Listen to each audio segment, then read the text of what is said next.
கொடுத்து அறுத்து விட்டார். அது தனியாக கொண்டு போச்சு. துரியோதனன் பீஷ்மருக்கு துணையாக பலரை அனுப்பி வைத்தான்.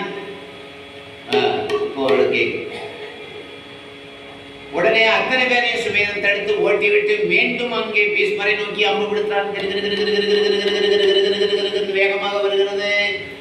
பீஷ்மருடைய வில் படீர்னு அப்படியே முடிஞ்சு போச்சு. பீஷ்மர் வேற வில் எடுத்தாரு, அதையும் ஒழிச்சுட்டான் சுவேதன். இன்னொரு வில் எடுத்தாரு, அதையும் ஒழிச்சுட்டான். இப்படியே 101 வில் எடுக்கிறார். 101 வில்லையும் சுவேதன் ஒடித்து விட்டான். எவ்வளவு பெரிய வீரன்! ஏன்னா அவன் கையில வில் இருக்கிற வரைக்கும் உலகத்துல யாருமே அவனை ஒன்றும் பண்ண முடியாது. சிவம் கொடுத்த வரும். அதனாலதான் அப்பேற்பட்ட பீஷ்மரை எடுத்து போறான்.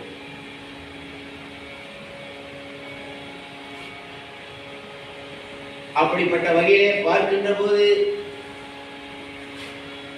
பீஷ்மர் அவனாலே கொல்லப்பட்டதாக நினைத்தார். பீஷ்மர் திகத்தி இவனோடு எப்படி போர் செய்வது? எழுதிய ஓவியமா நிற்கிறார்.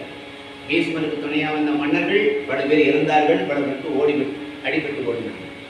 வானிலே தேவர்கள் சுவேதனுடைய அந்த வில் வீரத்தை பாராட்டினார். அதை பார்த்த வீடுவனுக்கு கோபம் வந்தது. பீஷ்மருக்கு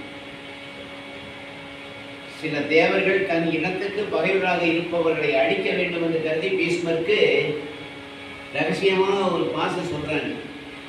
அவனை எப்படி கொள்றதுன்னு யார் சுவேதன் அதை புரிஞ்சுக்கிட்டார். ஓகே நிகழ் என்பதை வசுக்கணில் ஒருத்தன் ஓகே நிகழ் என்பதை வசுக்கணில்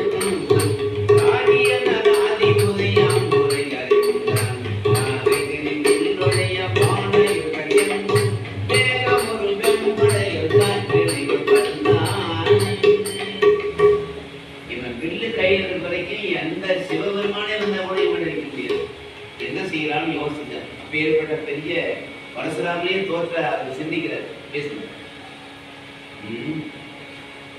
அப்போ அவர்கள் நயனபாசிலே சொன்ன தேவர்கள் சொன்னதை புரிச்சு வச்சுட்டார். அப்ப சொல்றார், வீரனை உனக்கு வில் பயிற்சி தான் தெரியுமா? வேற ஆயுதத்தை எடுத்து போர் செய்ய தெரியும். உனக்கு வில் திறமை இல்லையா? உனக்கு வேற திறமையே கிடையாதா? கற்றது அவ்வளவுதான் ஏழனமா ரோஷம் வர மாதிரி சொல்றார்.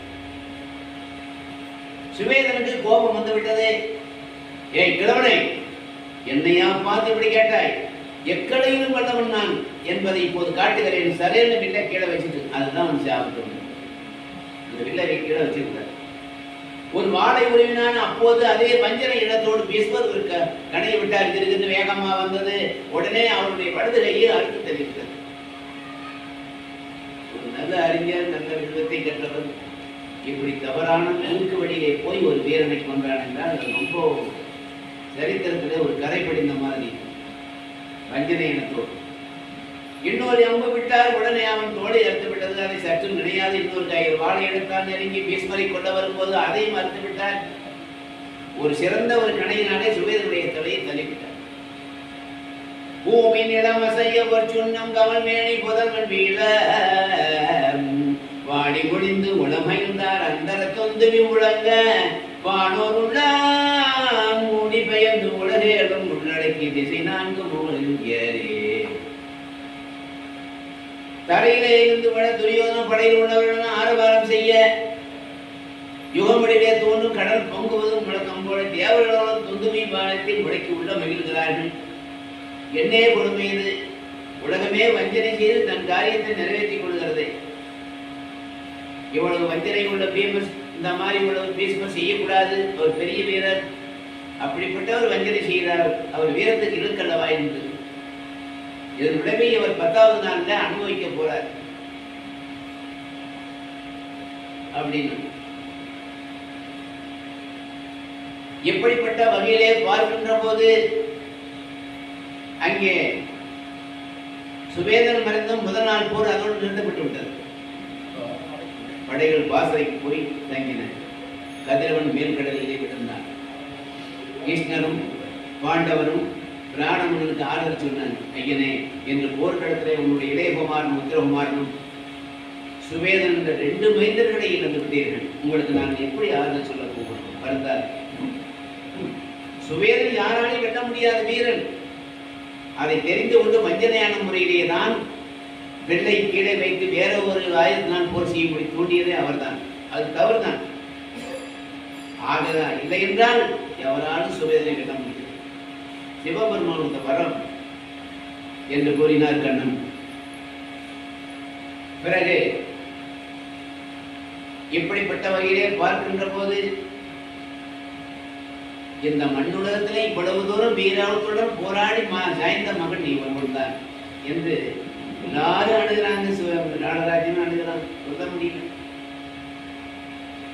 தருமர் கண்ணனை நோக்கி, மாதவரே, பீஷ்மர் நமது படைகளை எரிக்கிறார் என்று அவராலே விராடராஜன் குமாரர்கள் இருவரும் மாண்டு போய்விட்டார்கள்.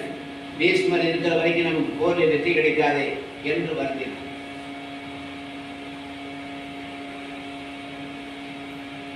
தர்மரே, கழகத்தை விடுங்கள். சிகண்டியினால் பீஷ்மவதம் நிகழும். 10வது நாள் இனி உமது திஷ்டதுய்மன் தான் சேனது. 18 நாளைக்கு வந்தார் என்று கூறி, திஷ்டதுய்மா, சுப்பிரமணிய கடவுளை போல நீ பாண்டவருக்கு சேனாதிபதியாகி வெற்றி பெற செய்.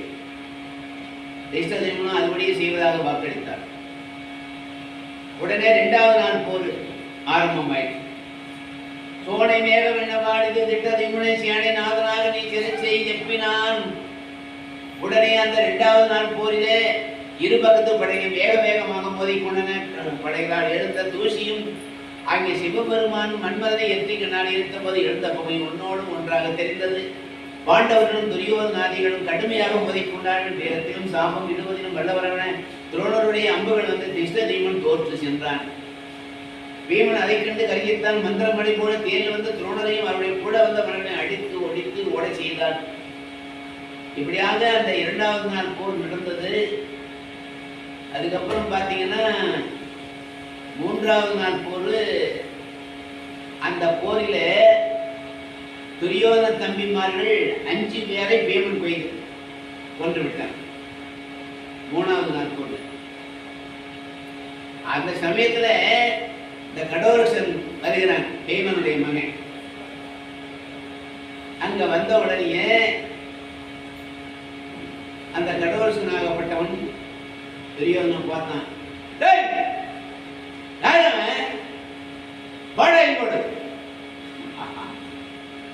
எம்போட சொல்லி வருகிற வாட நீ அப்படின்னா, என்னடா இந்த அரக்கை எப்படி கூப்பிடுறான் என்று நேரா இந்த அரக்கனை அவளை திரும்பினான். அப்படின்னு துரியோதனன் வேகமா வர்றான். வந்த உடனே இவன் என்ன பண்ணா, கடோரசன், அடே துரியோதனா நயவஞ்சகனே, என் தந்தை மகனை காட்டுக்கு அனுப்பிய கருங்காலை உன்னை சுடுகாட்டுக்கு அனுப்பிக்கிறேன் பாக்குறான். விட்டாம்பாருக்கு ஒரு அஸ்திரம், அது பேர் நவச்சந்திரவாடி, 9 முகமுடையது. வேகமாக வந்தது. துவசம் பிளந்து, தேரூரும் துரம் பிளந்து, சுடமணி கவசம் பிளந்து, மார்பகம் பிளந்து, கூடுப கடவுள் சென்றான். துரியோதனுடைய கொடி பிளந்தது, தேனுடைய குதிரைகள் மடிந்தது, மடியில் வைத்த பொன் கவசம் பிளந்தது, மார்பையும் பிளந்தது. துரியோதனை எவருக்கும் தோற்காத தன் வசம் விழுந்து மயங்கி கீழே விழுந்தார். ரத்த விடத்தில் விழுந்துட்டான். இந்த கடோரசம் விட்ட ஒரே ஒரு அம்புனால. அந்த சமயம் வந்து பீஷ்மர் வந்தார். ஓடி வந்து துரியோதனை இடத்தில் அடித்து உயிர் தள்ள வர ஒரு செஞ்சு ஒரு மரத்தை கொடுத்து உடனே அவனை தேர்த்தினார். பிறகு போர்களுக்கு வரான் தெரியும். பீஷ்மர் வந்து சிறந்த கடைகள் விட்டு கடோரசனையும் அவனையும் அபிமனியும் பின்னிட்டு ஓடும்படி செய்தார்.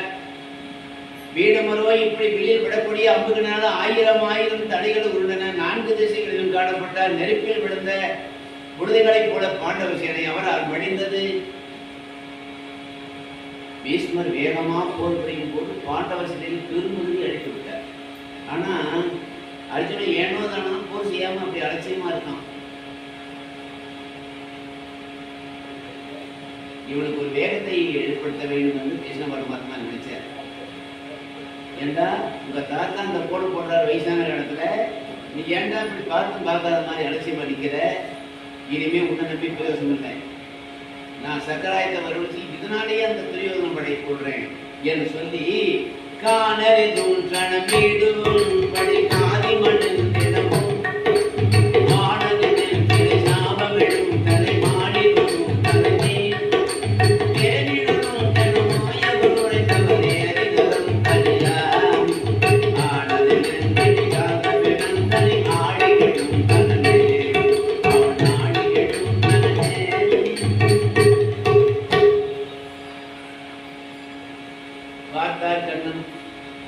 பீஷ்மனுடைய வேகத்தினால என்ன கொஞ்ச நேரத்தில் பாண்டவர்கள் பார்த்து குறைந்துவிடும்.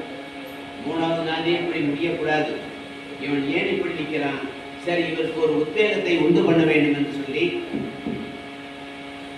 அங்கே நாம் ஏற்படுத்த வேண்டும் என்று கண்ணனை நினைத்து உடனே அர்ஜுனா, டே ஏண்டா உனக்கு இந்த வந்து ஏன் இப்படி பாராமுகமாக அலட்சியமாக வெள்ளை எடுக்கல, வாடி தொடுக்கல, அதனாலே பல பேர் நீ கொள்ளல, உடனே பேசுவதை சொல்லிட்டு ஆடி என்னும் தன்னம் மீண்டும் அணை பொருந்தாமை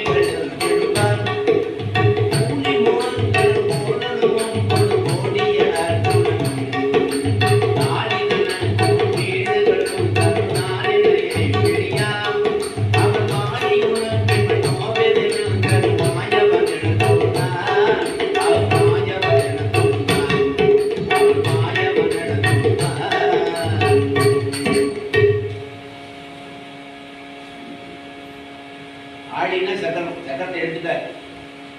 அந்த சக்கராயுதத்துக்கு 1000 முகங்களுடையது, 2000 கைகளை உடையது, 2000 கண்களை உடையது, 1000 கால்களை உடையதுமாக விஷ்ணு சக்கரம் கண்ணனாலே சுதர்சனன் விட்ட பூதத்தின் மேல் ஏவப்பட்டது. கஜேந்திரன் பொருட்டு முதலைக்கு ஏவப்பட்டது. ருக்குமாதன் பொருட்டு துருவாசலால் ஒளிமிழுங்க சாபம் பெற்றது. இது சிறந்தனை வதைக்கும் போது சிவமூர்த்தியின் காலாலை வட்டமாக பூமியிலே கிடைக்க அது சிறந்தன் தன் வலிமை கொண்ட பூமியோடு பேர்த்தெடுக்க அது சக்கராயுதமாக மாறி அது சிவமூர்த்திகிட்ட இருந்து மகாவிஷ்ணு பெற்றார். அதான் சக்கராயுதம். இப்படிப்பட்ட வகையில் எடுக்கின்ற போது அர்ஜுனன் பார்த்தான், பகவானே என்ன இது? கடைசியில் அந்த செயல என்ன சொல்றாருன்னா, தாடி தனக்கும் வீடு கொடுத்தர தாடினை எப்பேர் கொடுத்தா அந்த தாடை பிடிக்கிறார் கிருஷ்ணனுடைய தாடினா, தாடின்னு சொல்லக்கூடிய ஒரு மண் பாத்திரத்துக்கு மோட்சம் கொடுத்தான் யாரு? கண்ணன். அப்படிப்பட்ட பாதத்தை பிடிக்கிறாங்க. அது எப்படின்னு கேட்டா,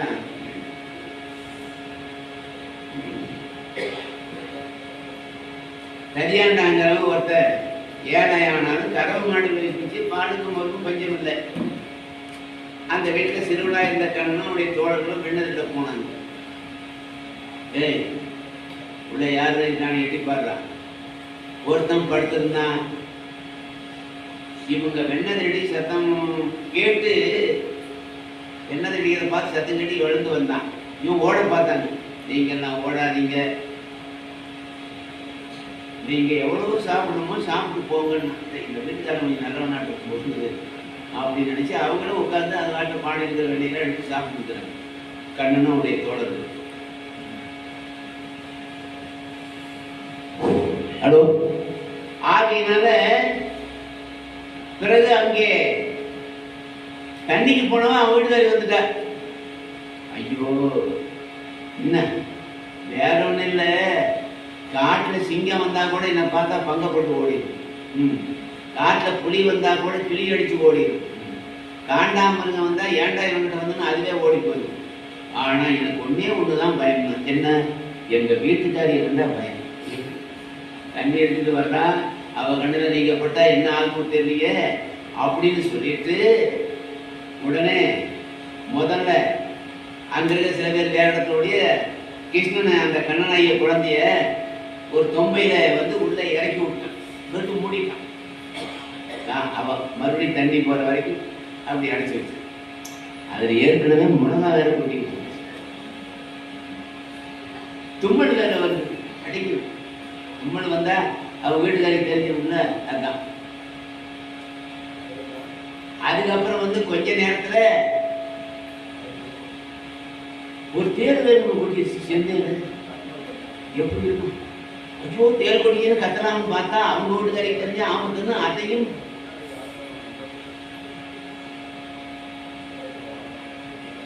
எவ்வளவு நேரம்னா இப்படி மிளகா நடிகையும் தேர் கொட்டினையும் பார்த்துட்டு இருப்பாங்க. அப்புறம் மனைவி வந்து சோறாச்சு, ஏங்க இன்னைக்கு என்ன காய் குழம்பு வைக்கிறதுன்னு கேட்டேன். இன்னைக்கா கத்திரிக்காய் போட்டு குழம்பு வைக்கும். சரி கத்திரிக்காய் எடுத்து வைக்க இந்த ஒரு நட போய் தண்ணி போனவர் வீட்டு வாரத்துக்கு அப்பால போனவர் திருப்பி வந்தாங்க. ஏங்க அந்த கண்ணுக்குடி காடு ஒடிஞ்சு போச்சு, அந்த மூளை வீட்டு வைக்கிற முனுசாமி கூப்பிட்டீங்களா? சொல்லி அனுப்பிச்சுட்டு என்ன வரல, வந்தா கட்டு போச்சு, மருந்து போச்சு. இப்போ போனா திருப்பி வாசப்படித்தாங்க. என்னங்க ஒரு விஷயத்த மறந்து போயிட்டு இருந்தோம். ஏன்டி வாசப்படித்தாங்கன்னா தான் உனக்கு ஒன்னொன்னா ஞாபகத்துக்கு வருமா? எல்லாத்தையும் மொத்தமா சொல்லிட்டு போகுது.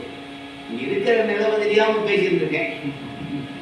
அங்க அடைச்சி வச்சிருந்த கண்ணன் பாவம் அவ்வளவு கஷ்டப்படுறான்னு அதை காட்டு. இருக்கிற நிலவை தெரியாம பேசிட்டு இருக்கு.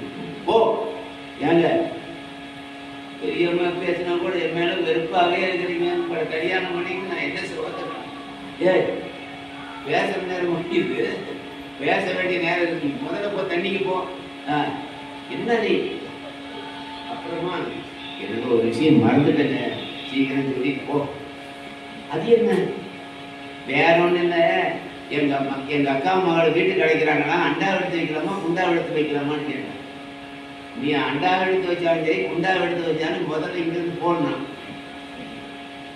இப்படியே ஒன்னொன்னா கேட்டுக்கிட்டே இருக்கா. அங்க உள்ள பாவம் கண்ணன் கஷ்டப்படுறாரு அந்த தொம்பைக்குள்ள. அதுக்கப்புறம் இவ போன உடனே அதுக்கப்புறம் அவ்வளவு தூரம் போடுவேன், திருப்பி ஓடி வந்தா ஓச்சுரா. இவன் வேற என்னென்னமோ நினைச்சுட்டு செவிச்சுட்டு வர்றா சொல்றதுக்கு. கதவை சாத்தி ஜன்னல்ல சொன்னான், போய் தண்ணி எடுத்துட்டு அப்படின்னு பேசிட்டு. அதுக்கப்புறம் அந்த தொம்பையை திறந்து விட்டா எல்லாரும் வந்து தும்புறாங்க வரிசையா. என்ன மிளகா கொட்டி வச்சிருக்கு, தேல் கொட்டினது வேற, ஒன்றும் பண்ண முடியல. அங்க என்னங்க தும்பல்னு வர, அவன் அங்க போனவனுக்கு சதம் கட்டுது. என்னங்க தும்பல்னா ஒன்றும் இல்லை, என் மிளகா கொட்டி வச்சிருந்த எடுத்தேன், அதான் எனக்கு தும்பல் வந்துச்சுன்னா போங்க நீங்க போனி அப்படின்ட்டான்.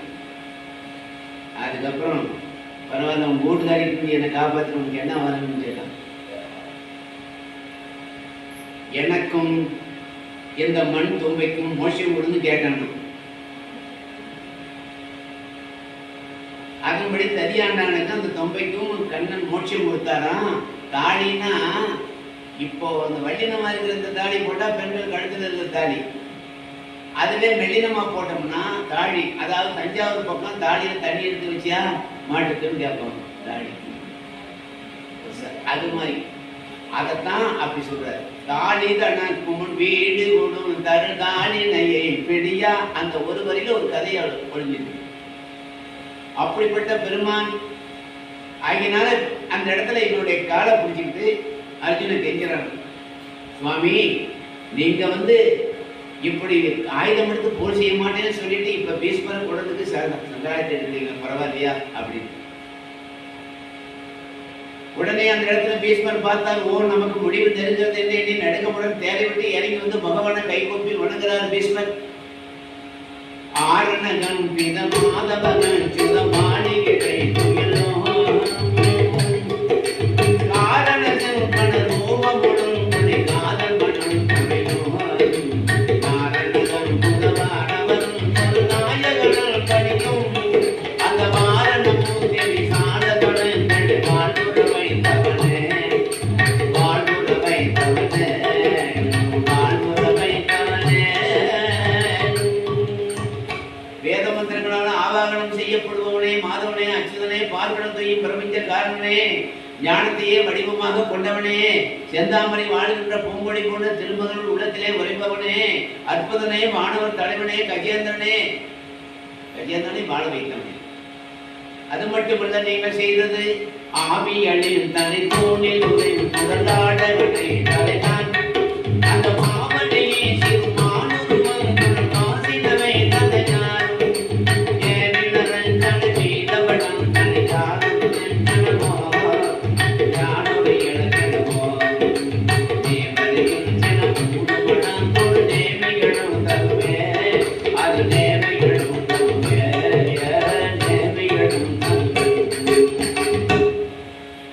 அந்த காலத்துல 5,70,61 நாள் ஆயுள் பெற்ற இரணியனை அவனுடைய செய்கையினால ஆயுளை குறைய வைத்து கடைசியில பிரகலாதன் மூலமாக இந்த தூணிலே இருக்கின்றானா நீ வழிபடக்கூடிய இடம் அதை காட்டுகிற போது அந்த நேரத்தில் இந்த தூணிலும் இருப்பான் என்று பிரகலாதன் சொல்ல உடனே நீ அதை அடித்தாய். அது வெளிப்பட்டு நரசிங்கமாக அந்த நரசிங்க வடிவத்தில் அந்த இரணியனை கிழித்து கொன்றாய். மகாபலி சக்கரவர்த்தி இருக்கிறானே, 3 உலகத்துக்கும் தலைவனா இருக்கிற அசுரன் பிரகலாதனுடைய பேரன், யாகம் செய்கிற போது அவனுடைய ஆணவத்தை அடைவதற்காக வாமனம் சொல்லக்கூடிய சிறு வடிவமாக சென்று 3 அடி தானம் கேட்கிற. அந்த 3 அடி மண் தானம் கேட்கும் போது உடனே தாரை வார்த்து கொடுக்கின்றான். அப்போ சுக்கரன் இதை தெரிந்து கொண்டு, மகாவிஷ்ணு தான் வாமனா வந்திருக்கான், நீ தாரை வார்த்து கொடுக்காதே என்று சொன்ன.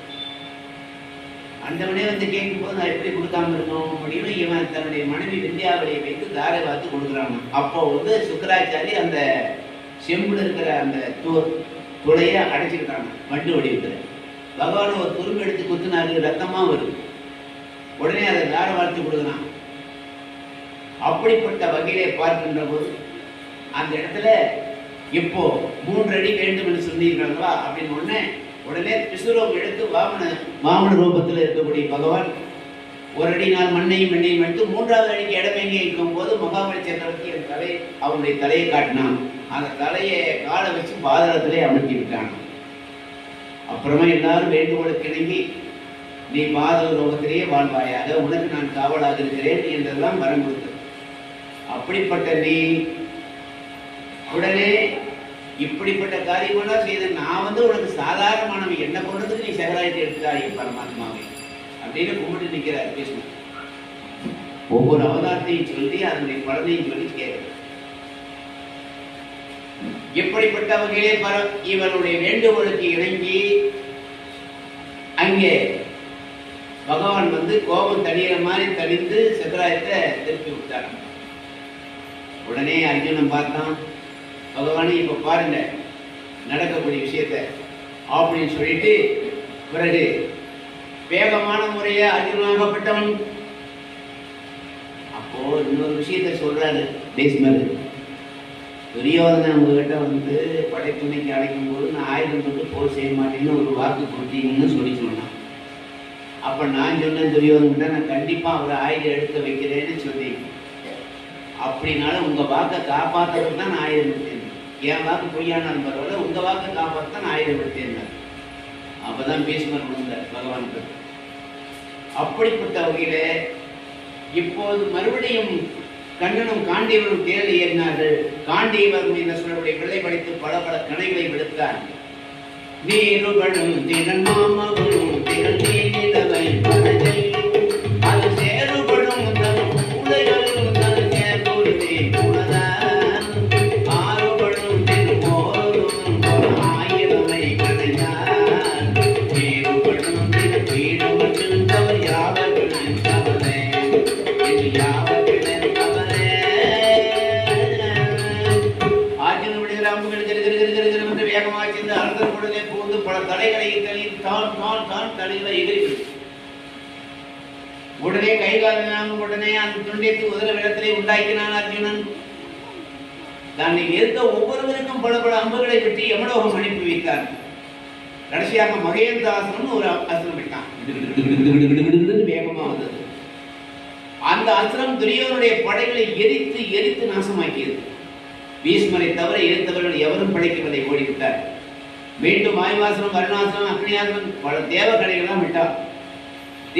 அங்கே தேர் வரிசை, காலாத வரிசை, சீரு யானைகள் எல்லாம் அடைந்தன.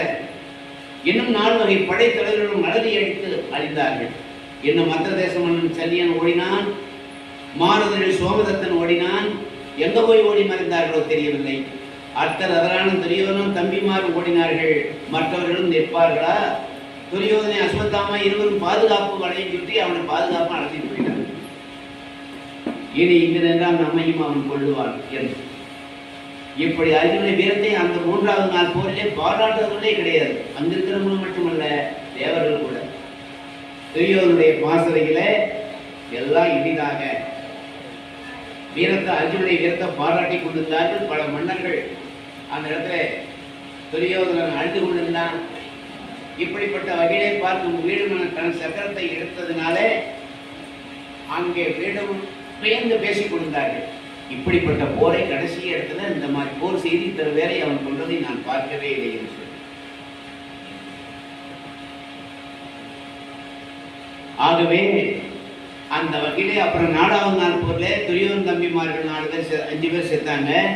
5வது நாள் 6வது நாள் போரும் சாதாரணமாக நடந்துச்சு.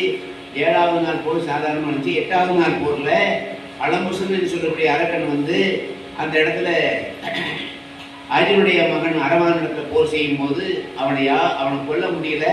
அப்புறம் அந்த அலம்புசன் மாய வடிவம் செய்யும் கருட வடிவம் எடுத்துக் கொண்டு வந்த போது அந்த பாம்பு வடிவத்தில் இருக்கக்கூடிய அரவான் என்பவன் பயந்தான், நடுங்கினான். அதனால் கருடம் எடுத்துக்கொண்டு வந்து அந்த அரவானை கொத்தி கொண்டு விட்டான். 8வது நாள் போல அரவான் அர்ஜுனுடைய மகன் உதவிக்கு பிறந்தவன் இறந்து விட்டார். 9வது நாள் போர் 10வது நாள் போர்ல பீஷ்மர் அர்ஜுனுடைய அம்பு படுக்கையினால் சாய்ந்தார். 11வது நாள் போர்ல துரியோதனன் அங்கே துரோணரை எல்லாம் சேனாதிபதியாக்க வைத்தார். அப்போ பகதத்தன் என்று சொல்லக்கூடிய ஒரு அரசனை யாராலும் வெல்ல முடியாதவனை அர்ஜுனன் கொன்றான். 12வது நாள் போர் 13வது நாள் போர் ரொம்ப அற்புதமான போர். ஆனால் 2 நாள் அதிகப்படுத்தியிருந்தால் அதை சொல்லியிருக்கலாம், முடியாது. அதுதான் வீர அபிமன்யுவுக்கு நடந்த போர், அற்புதமான போர். 14வது நாள் போர் அபிமன்யுவை கொன்ற அந்த செய்தவனை கொள்ளுகின்ற சபதம் எடுத்து செய்கிற அந்த 2 நாள் போருமே ஒரு நாள் கதையில ரொம்ப சிறப்பாக வரும். 15வது நாள் போர் தான் துரோணர் வந்து சேனாதிபதி ஆகிறார். யாருக்கு? துரியோதனன். அங்கே அந்த துரோணரை பொய் சொல்ல வைத்து அதனாலே அங்கே இஷ்டதெய்வன் வந்து அவரை கடுத்தடுத்து கொண்டு விடுகிறார். 16வது நாள் சேனாதிபதி ஆகிறார் கர்ணன் துரியோதனம் படை. 16வது நாள் போர் சாதாரணமாக நடந்தது. 17வது நாள் போர் தான் ரொம்ப பிரமாதமாக சிறப்பாக நடந்தது. அதைத்தான் நாளைக்கு சொல்ல போகிறோம். அந்த 17வது நாள் போர் முடிந்தால் அதுக்கு அடுத்த நாள் நிறைவு நாள் பட்டாபிஷேக நாள் வியாழக்கிழமை. அன்னைக்கு துரியோனுடைய 18ஆம் போரை சொல்லி மிகப்பெரிய முக்கியமான அந்த எல்லாரும் சகுனி சல்லியன் அத்தனை பேரையும் அங்கே சபதம் எடுத்தவர்கள் எப்படி கொண்டார்கள் என்பதுதான். அதுக்கு பின்னால் தான் தர்மருக்கு இங்கே பட்டாபிஷேகம் பண்ணி வைக்கிறது வியாழக்கிழமை நிறைவடைகிறது. அதுக்கு பின்னால அது நிகழ்ச்சி முடிந்த உடனே கருணானந்த சுவாமி சொல்லி இங்கே வந்து ஆட்சி கொடுக்கிறார், எல்லாருக்கும் அனுகிரகம் செய்கிறாரு. அதோடு அப்புறம் 7 மணிக்கு அன்னதானங்கள் நடக்கிறது. அப்புறம் அதுக்கு மேலே வந்து இந்த கட்டப்பொம்மை வந்து ஏதாவது கட்டப்பொம்மை புத்தோர் பொம்மை அது பொம்மலாட்டம் நடக்கிறது. இப்படியெல்லாம் வந்து வியாழக்கிழமை இரவு சிறப்பாக எல்லாம் நடந்து முடியுது. அதனால் இப்போது நம்ம வேகமான முறையில் எல்லாவற்றையும் பாரத போல சுருக்கமாக சொல்லியாச்சு. ஏன்னு கேட்டால் இதெல்லாம் வந்து சாதாரணமாக சொல்கிற விஷயம் இல்லை.